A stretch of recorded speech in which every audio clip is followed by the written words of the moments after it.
I'm Yasintha. What is parental conflict? Parental conflict is two couples, they are fighting each other verbally and physically. In this video, one victim, she's a girl, she wants to share her parental conflict experience.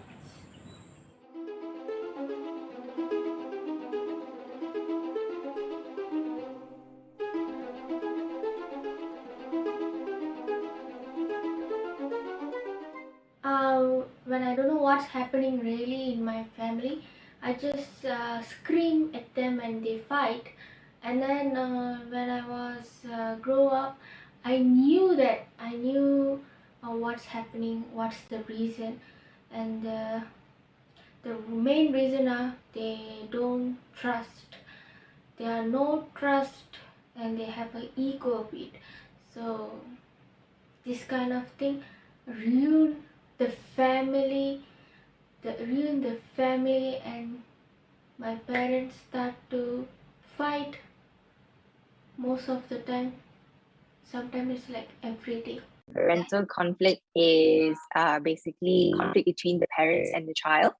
So it will be over matters like, for example, relationships within the family, as well as perhaps choices that the child makes, where the parents disagree and the child insists on making it.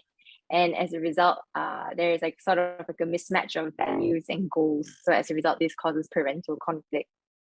What's the meaning of parental conflict to begin with? When they do not have understanding of what is good for the children, or they can't see eye to eye to begin with, the parents. Every small issue, they can't come to a compromise. That is because both parents are intolerant nowadays. They don't tolerate. Tolerance level is 0. So when that happens, and who's going to face the burnt of it is the children. And ego, both parents are terribly egoistic nowadays. Both of them thinking that, hey, I'm smarter than you are, and I earn more than you are. So even the wives and the husbands they're so egoistical. In the process of being so egoistical and so I-headed, they forget about the children. How the children suffer in the household. My parents fight verbally and physically. Most of the time, physically. When I see those kind of things, I become like stunned. I would just like look at my parents. I don't know what's happening now. I just look at my parents. I don't know. I start to scream. I start to shout at my parents because of my parental conflict. When I see the physical fight, I get a health issue, which is I have a heart problem. My heart is weak, so I get to several treatment when I was primary school and secondary school.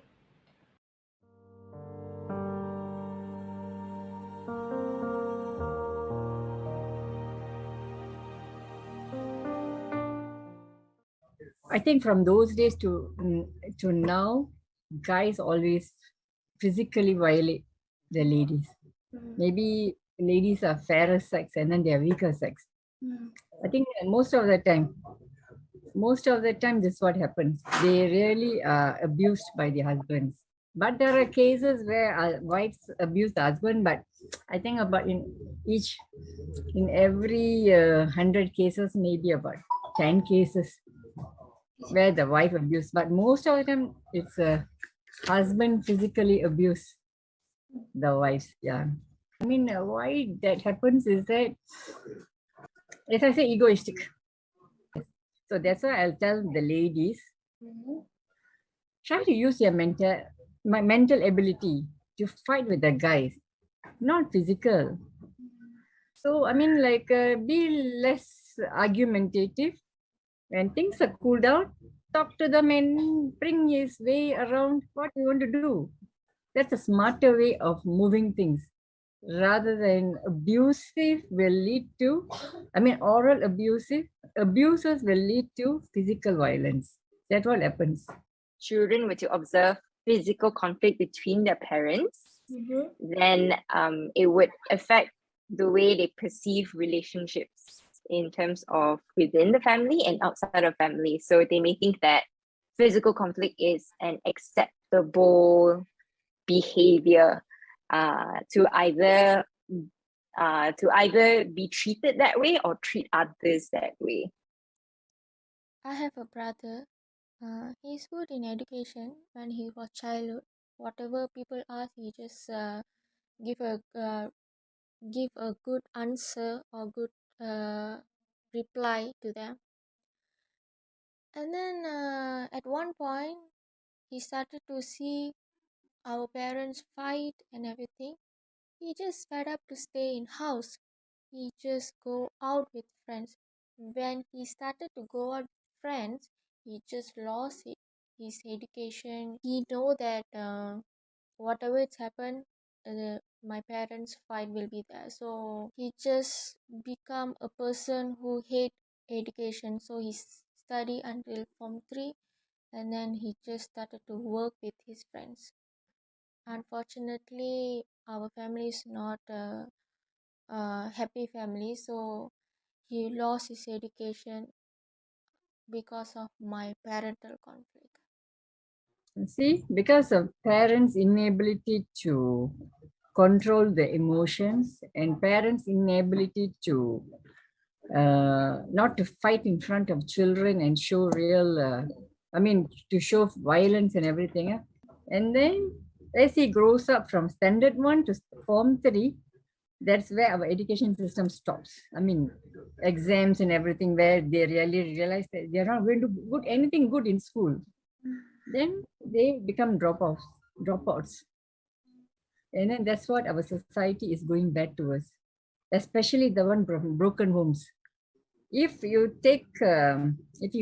go to a criminal court and if you see that what is the accused background, most of the time, 95% they are from broken homes.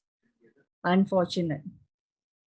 This is a incident that happened in my life. Actually, I can't forget that.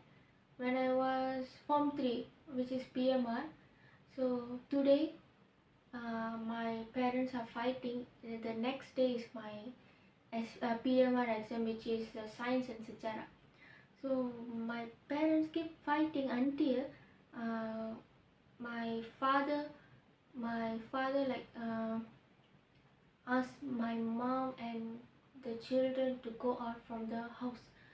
So my mom don't have any choice, so she just moving to her hometown, bring me as well. So on that time, I can't write the science and sejarah PMR. So when I was in a bus, I thought, okay, my friends all writing the exam, but I'm in bus because of my parental conflict. This I must tell you, a child who was supposed to sit for his standard 6 exam, Okay. UPSR, I think about 2 or 3 years ago. Yeah.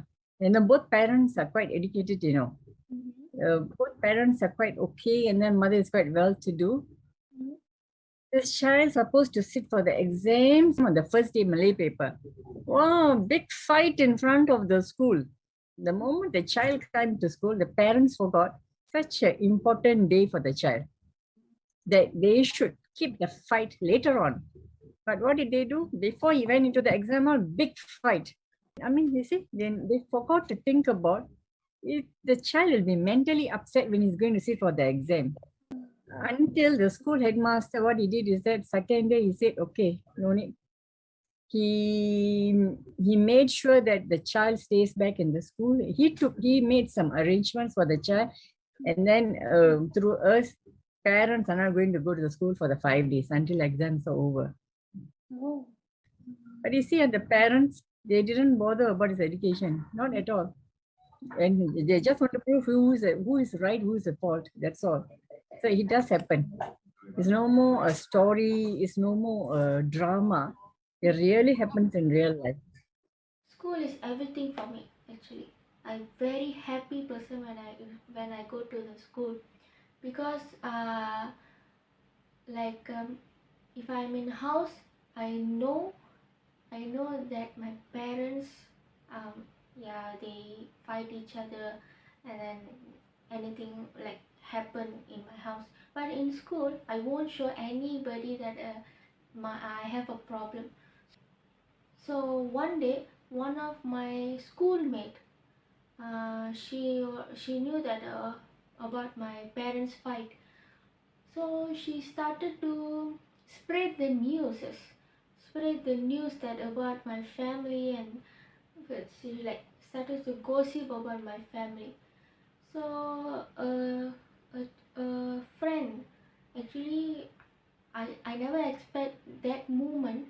A friend suddenly come here and laugh at me, like they imitating my parents fight in front of me, and some other hurting words. It's all I can't forget those words and those um, the situations in my life. So from that time, I hate my school, and my education level also was dropped. I never study, like I never concentrate on my study, and I never show a good result in my exams and everything.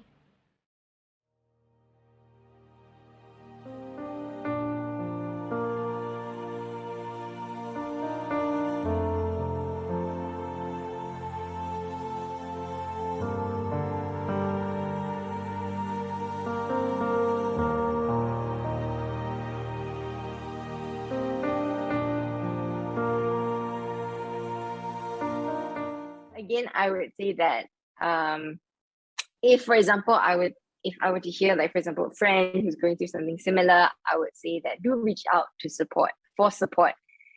There's quite a number of support groups out there, be it NGOs or perhaps like, if possible, then you search for help, be it from the school itself or from NGOs, because I do think that it's very detrimental, especially when you're studying, to have all of these distractions in that sense. And it puts you in a state of fear. And when you're in fear, you're in survival mode. And as a result, studying becomes a secondary thing. And I would say that it's very important for example, schools or universities to have a very good support system and to have people who are trained to help students who are facing these kinds of crises to find support. Because if not, then for example, the counseling department is not trained, they may give advice that is not helpful, or perhaps they won't be able to identify when a situation is becoming critical and putting the student in danger. So I will say that for me, I would recommend that, perhaps you could seek support. And if you're not getting appropriate support from your direct circle, then perhaps it's best to move on to perhaps NGOs to see what kind of support they would recommend as well. Most of the time, I won't sleep, especially when they fight. I always check in middle of night. I'll always check whether my mom is okay or not, whether my father is okay or not, they are okay or not. If they are okay, okay, I feel like okay, they never fight, they never get into fight. Okay, that time I just sleep. If not, I can't sleep at all. Even a small sound wake me up and check. So my sleeping pattern when they in fight, it's not a proper pattern. Sometimes I sleep at my school. I need sleep, but I cannot sleep in my house because the parental conflict.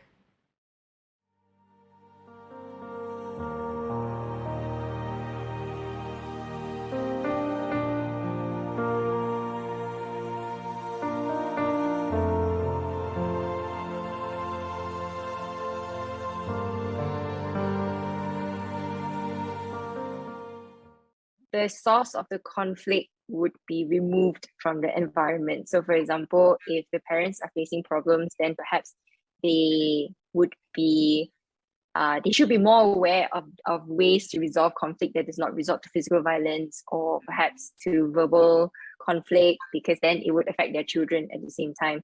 And also, I think that the community can come in and play a very supportive role.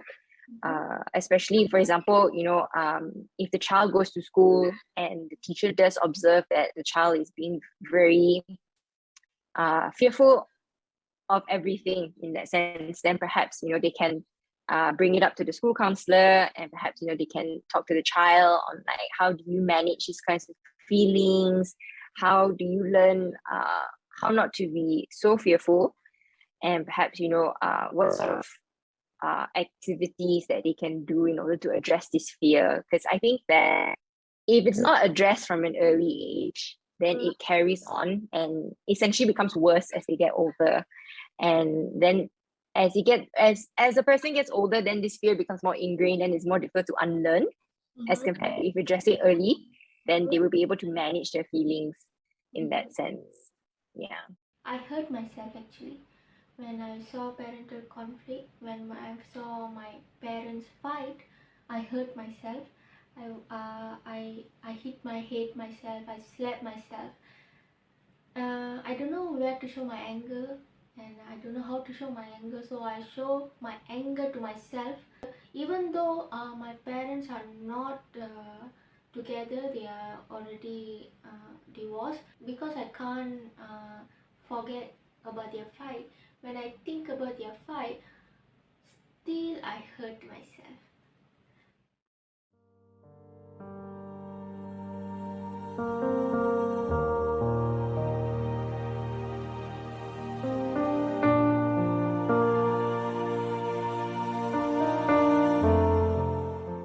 This is before, normally, is before the separation comes about. And there's a lot of fight, a lot of violent things going on around the house. The children are quite young fellows or teenagers. How are they going to show their dissatisfaction? They cannot shout at the father. They cannot shout at the mother. So end up hurting themselves. I've seen people who with their arms especially, they're cutting with blades. They would have. I don't know. It's so rampant nowadays. I've never seen it during me growing up. In my classmates, I've never seen it. Now I do see it. The children as young as 13, 14, my goodness, if they can do that to themselves, that means just how much of pressure they are going through in the house. I see it as a coping mechanism. Okay. Because from what I understand, a lot of times people who observe kind of parental conflict, they don't know what to do, but they have all of these emotions and they don't know how to express those emotions. So sometimes, unfortunately, it does get expressed in a way that hurts themselves. So they are trying to cope with all of the negativity that they are facing in that sense. So they're not doing it intentionally with any malicious intent, but they are just trying to manage their emotions in that sense. I would say that it is a very serious thing because there are many ways to cope with negative emotions, and hurting yourself is definitely not one of them.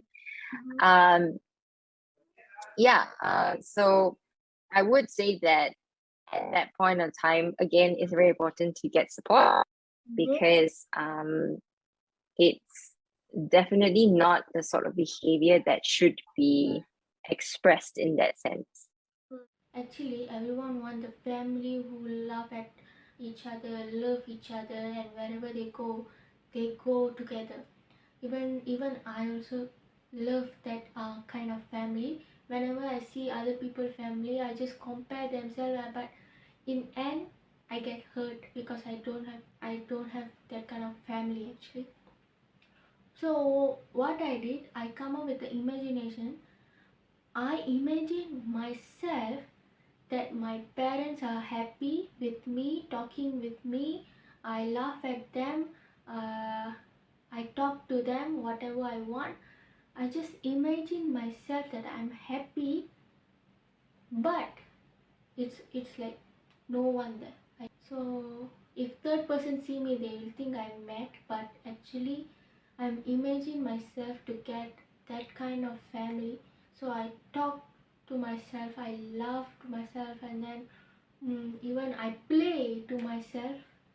That made me happy actually, because I I know that I can't get the family that I want, but I can imagine the family that I want.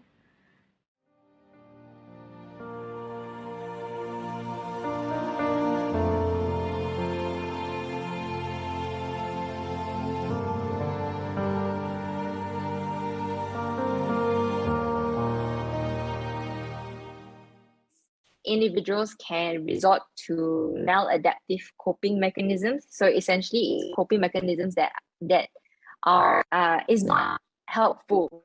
So for the person engaging in those kinds of coping behaviors, they feel that it's helpful for them, but in the long run, it is not helpful. So, for example, if someone copes with their negative feelings by ignoring it or pretending that it doesn't exist, in the long run, it's very dangerous, because then, not say dangerous, but it's very unhelpful, because then they are not able to manage conflict in that sense, or the negative emotions. And as a result, they may exhibit very disproportionate emotions. So, for example, they may feel like very disproportionately angry when they are asked the question, or they may view feedback as a personal attack instead. So back to the situation that you were mentioning, I do think that imagining a better family situation is something that is not unexpected, in the sense of like, yes, I would imagine that she would want a family that has less conflict. But when it comes to talking to herself, or perhaps engaging in this sort of solitary behavior, it is dangerous, because then the lines can start to be blur in terms of what is real and what is not. And yeah, at the same time, I will always say that she would need to seek support elsewhere in order to manage all those emotions. When parents fight, they think it's hurt for them. But actually, it's not only for them, it's hurt for their child too, even though the children are not involved in that fight, but when they see the fight, they can get hurt. Because I know that the how the environment feel. Okay, most of the children also facing the same thing. So I just want to tell that think about your children before whatever you do. Just think about your children. From the parents' perspective, I would tell them that you would need to improve on your communication skills. If there is a source of conflict, both parties need to be able to talk about it in a rational manner. Resorting to maybe like personal insults or physical violence is definitely not the answer, because number one, it hurts the other party. And also the second thing is that children will observe and they will absorb all these instances. So ideally, you set a good example for your children, and also you need to conduct yourself in a manner which helps your children grow up to be better people in that sense. So in summary, what I would advise the parents would be definitely to seek counseling, and also try to discuss these kinds of matters in a calm and how would I put it, productive manner. So instead of like screaming at each other, you try to understand the other party's perspective. You try to understand what sort of resolution that can be concluded between both parties, what sort of compromises can be made, and you move on from there. From the children's perspective, I mean, from a personal perspective, so I would say that it's important to let the children know that what your parents fight about is not your burden to carry. Because at the end of the day, parents are the adults. They have the responsibility to provide a loving and safe environment for their children. And also that it's very important that children don't absorb that sense of guilt and shame when it comes to parental conflict. Because in some situations, parents can fight about their child, but it is not essentially the child's fault, because at the end of the day, depending on the age as well, the children will learn how to manage themselves. So if a parent is like screaming to your spouse about your child, it's not very helpful for the child and your spouse, but it's better to have a united front on how you want to manage the situation. Yeah, so essentially it's very important that children don't absorb and don't feel like they need to be the one that mediates the fights between their parents in that sense. And another thing I always tell my divorced clients is this: husband and wife, they can always become enemies. They all can always become, they can't tolerate each other. Okay, never mind, you can always go your separate ways. But parents can never go separate ways. You can always divorce, but be friendly in friendly terms, just for the sake of the children. You understand what I mean. You can be your friends even after after your divorce. You can still be friends. You can still go to the school functions. You can still go for the get together and everything as the friends for the sake of the children.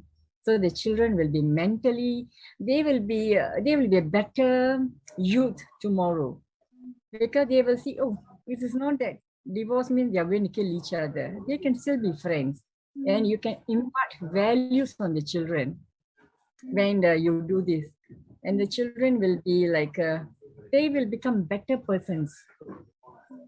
And this all for us to prove and show. Parents, if you have differences, fight behind closed doors, not in front of the children. If you're not ready for commitment, don't have children. If you have children, that's it. It's a lifetime commitment. No more divorce. Please tolerate with each other. If you're going to get married, tolerate. If you don't know how to tolerate, then don't get married. Most of the people don't share their problem. I understand that. We all understand that. Some of them face the parental conflict. We understand. Don't worry. Don't take any negative things like suicide and hurt yourself. Problems are temporary. Every problem will vanish. Change your mindset. Be positive. Everything, it will be alright. Signing off, Yasintha.